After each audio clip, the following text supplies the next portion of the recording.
दोस्तों आज से हम tales of demons and god का सीजन 8 स्टार्ट करने वाले हैं, जिसकी कहानी आपको बहुत ही ज्यादा पसंद आएगी क्योंकि इसके पहले के बाकी सारे सीजन भी पहले से ही काफी ज्यादा फेमस थे। तो चलिए सीजन 8 को शुरू करते हैं। तो सीजन 8 के स्टार्ट में हम नाइली, लूपिया और शियाओयू को देखते हैं, जो तीनों आगे बढ़ते हुए घोस्ट रेन नाम की जगह पर जा रहे होते हैं। इसमें से नाइली हमारा मेन कैरेक्टर है, जिसका ये दोबारा से रीबर्थ है। पहली वाली लाइफ में वो मारा जा चुका था, जिसके बाद उसका एक दोबारा से जन्म हुआ और इस जन्म में वो 13 साल का बच्चा है, लेकिन उसे अपनी पुरानी लाइफ की सारी यादें हैं। इस वजह से वो 13 साल की उम्र में ही अपनी पुरानी लाइफ की कल्टीवेशन पावर का इस्तेमाल करते हुए खुद को बहुत ज्यादा पावरफुल बनाया जा रहा है। उसी तरह से उसका दोस्त लू पियाओ भी है, जो हमेशा उसके साथ रहता है। उसी के साथ साथ शियाओयू जो है असल में एक लड़की है, लेकिन वो खुद को एक लड़के की तरह दिखाता है। उसे बचपन से उसके सौतेले पिता, जो कि अंडरवर्ल्ड के कंट्रोलर है, उन्होंने संभाला है। दोनों दोस्त घोस्ट रेन नाम की जगह पर जा रहे होते हैं। शियाओयू उन दोनों से कह रहा होता है वो एक ऐसी जगह है जहाँ पर जाने के बाद तुम्हें काफी सारी सोल मिलेगी। उन्हें मारने के बाद तुम्हें उनके बदले स्पिरिचुअल स्टोन मिलेंगे, जिनका इस्तेमाल करते हुए तुम अपनी कल्टीवेशन पावर को बढ़ा सकते हो। लेकिन याद रखना, ये घोस्ट रेन जो है बहुत ही ज्यादा खतरनाक जगह है। वहाँ पर हजारों की तादाद में घोस्ट, डीमंस और स्पिरिट्स होंगी, जिन्हें तुम्हें मार के कलेक्ट करना पड़ेगा। उसके बदले ही तुम्हें स्पिरिचुअल स्टोन मिलने वाले हैं। अगर तुम 1000 सोल को मारोगे तो उसके बदले तुम्हें 30 स्पिरिचुअल स्टोन मिलेंगे। साथ ही वहाँ पर सोल के अलावा कई सारे ट्रेजर को भी रखा गया है। अगर तुम्हें वो मिल जाए तो तुम उन्हें भी हासिल कर सकते हो। लेकिन ये बात का ख्याल रखना कि तुम वहाँ पर अकेले नहीं होगे। वहाँ पर और भी कई सारे लोग होंगे जो तुमसे पहले भी वहाँ पर जा चुके हैं, ताकि वहाँ पर जाने के बाद उन सोल को मार कर उनके बदले स्पिरिचुअल स्टोन हासिल कर सके। साथ ही इस जगह पे तुम महीने में सिर्फ 2 दिन ही जा सकते हो, उससे ज्यादा तुम यहाँ पर नहीं जा सकते। एक बार तुम अगर वहाँ पर जाने के बाद वापस निकल के आओ तो तुम अपने स्पिरिचुअल स्टोन को कलेक्ट कर सकते हो, जो तुमने जितनी भी सोल को मारा होगा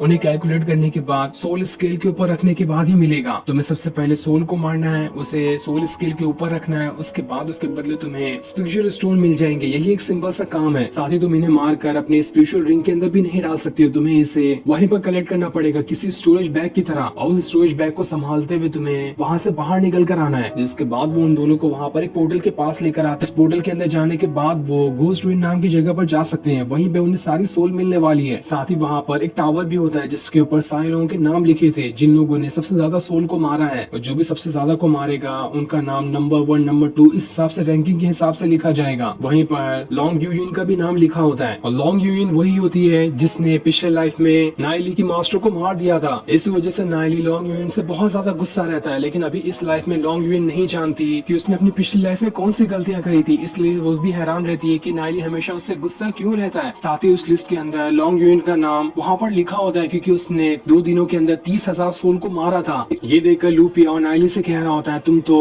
लॉन्ग यूइन से ज्यादा ही सोल को मार लोगे। उसे दिखा दो कि तुम कितने ज्यादा शातिर हो और तुम्हारे पास कितनी ज्यादा पावर है। यहाँ पर सिर्फ 1000 को मारने के 30 स्पिरिचुअल स्टोन मिलते हैं। इस तरह से तो हम बहुत सारे स्पिरिचुअल स्टोन को हासिल कर लेंगे। ये तो कमाल की बात है। शियाओयू से क्या होता है, तुम जो पोर्टल देख रहे हो ना, इसके अंदर जाने के बाद कौन कौन सी जगह पे जाएगा इसका कोई भरोसा नहीं है। हम तीनों अंदर जाने के बाद एक साथ नहीं रहेंगे, हम तीनों अलग भी हो सकते हैं। इसलिए अंदर जाने के बाद खुद का ख्याल रखना, ताकि तुम अपने आप को बचाते हुए सभी सोल को मार सको। जिसमें वो दोनों भी वहाँ पर मान जाते हैं, और फिर तीनों एक एक करते हुए उस पोर्टल के अंदर जा चुके थे। जिनके अंदर जाने के बाद वहाँ पर एक आदमी आता है, जो अपने साथियों से कह रहा होता है तुमने देखा था ना कि नाइली और बाकी इसके अंदर गए हैं, अगर ऐसा है तो ठीक है। अंदर जाने के बाद पता लगा कि ये लोग अंदर क्या कर रहे हैं, इसलिए वो अपने साथी को वहाँ पर उसी घोस्ट रेन के अंदर भेज देता है। और उन दोनों के जाने के बाद वहाँ पर एक और आदमी आता है, जो खुद भी यहाँ पर नाइली और बाकियों को ढूंढते हुए आता है। वो वहाँ पर आने के बाद कह रहा होता है शियाओयू तुम तो खुद भी यहाँ पर प्रोटेक्ट अपने आप को नहीं कर सकते, लेकिन तुमने तो नाइली और उसके दोस्त को भी वहाँ पर इसके अंदर डाल दिया। ये जगह तो बहुत ज्यादा खतरनाक है। ऐसा लग रहा है कि तुमने मेरा काम यहाँ पर आसान कर दिया, तुम सब वैसे भी अंदर जाकर मारे जाओगे। दूसरी तरफ हम नाइली को देखते हैं, जो घोस्ट रेन के अंदर आ गया होता है। वो जगह काफी ज्यादा खतरनाक दिखाई दे रही थी। नाइली वहाँ पर आने के बाद कह रहा होता है यहाँ का स्पिरिचुअल ऑरा तो बहुत ही ज्यादा बेकार है, मुझे यहाँ पर थोड़ा अजीब लग रहा है, लेकिन मैं यहाँ पर कई सारी सोल को तो मार कर ही रहूंगा। जिसके बाद उसे आसमान में हजारों की तादाद में सोल दिखाई देती है, जिसे देखकर वो खुश हो जाता है कि यहाँ पर तो मुझे इतनी आसानी से सोल मिल गई। वो सोल जैसे ही वहाँ पर नाइली को देखती है, उसी की तरफ बढ़ते हुए उसके ऊपर अटैक करना स्टार्ट कर देती है। लेकिन नाइली भी वहाँ पर खुद की यिंग यांग बॉडी के अंदर आ जाता है, ताकि अपनी पावर का इस्तेमाल करते हुए सारे के सारे सोल को वहाँ पर मार सके। और जैसे वहाँ पर अटैक कर रहा होता है, कई सारी सोल देखते ही देखते वहाँ पर मारे जाने लगती है। इसलिए वहाँ पर नाइली अपना स्टोरेज बैग निकालते हुए सभी सोल को वहाँ पर कलेक्ट कर लेता है, जो सोल वहाँ पर छोटे छोटे स्पिरिचुअल स्टोन में बदल चुकी थी। नाइली वहाँ पर उस स्टोन को अपने स्टोरेज वाले रिंग में लगाने की कोशिश करता है, लेकिन जैसे उसे लगा रहा होता है वहाँ पर ऑरा में बदल कर गायब हो जाता है। ये देखकर नाइली को समझ में आता है कि शियाओयू यहाँ पर सही कह रहा था कि मैं इन्हें अपने स्टोरेज रिंग के अंदर नहीं डाल सकता, इन्हें मुझे अपने बैग में ही रखकर ले जाना पड़ेगा। इसलिए वो अपना बैग उठाए वहाँ से आगे बढ़ने लगता है, ताकि और भी कई सारी सोल को मार सके। जिसके बाद वो फिर से आसमान के अंदर आ चुका था और वहाँ पर आने के बाद वो लगातार कई सारी सोल को मारे जा रहा होता है, जिस वजह से कोई भी सोल उसके सामने नहीं टिक पाता। नाइली ने तो देखते ही देखते हजारों की तादाद में सोल को बस सेकंड के अंदर मारना स्टार्ट कर दिया था, जिस वजह से वो बड़ी ही आसानी के साथ हजारों के हजारों सोल को मारे जा रहा होता है। कोई भी सोल उसके चंगुल से नहीं बच पाती, जिसके बाद नाइली ने इतने सारे सोल को मारा था कि उसका स्टोरेज बैग भी फुल होने लगता है। इसलिए नाइली अपनी पावर का इस्तेमाल करते हुए उस स्टोरेज बैग को वहां पर सील कर देता है ताकि उसके अंदर से सोल बाहर ना निकल कर आ सके। और जैसे वो उसके अंदर देखता है उससे पता चलता है कि हर 1000 सोल एक बड़े स्टोन में बदल चुकी है, जिस स्टोन के बदले मुझे 30 स्पेशल स्टोन मिलने वाले हैं जो मेरे कल्टीवेशन में काम आएंगे। ऐसे ही मैंने कुछ ही टाइम के अंदर कई सारे बड़े वाले स्टोन को कलेक्ट कर लिया जो कि सोल से बने हुए हैं। अभी तो वैसे भी सिर्फ आधा ही दिन हुआ और अभी मेरे पास करीब करीब 20 स्टोन आ चुके हैं, यानी कि मैंने सिर्फ आधे दिन के अंदर 20,000 सोल को मार डाला। ये तो कमाल की बात हो गई। ऐसा ही रहा तो मैं कुछ ही टाइम के अंदर उस रैंकिंग लिस्ट के नंबर 1 पे आ जाऊंगा। देखता हूँ मेरे सामने कौन टिक पाता है। अभी तो मेरे पास 1.5 दिन और बचा है। मैं इन 1.5 दिन के अंदर हजारों और सोल को मार डालूंगा यहाँ पर। लेकिन मुझे शियाओ यू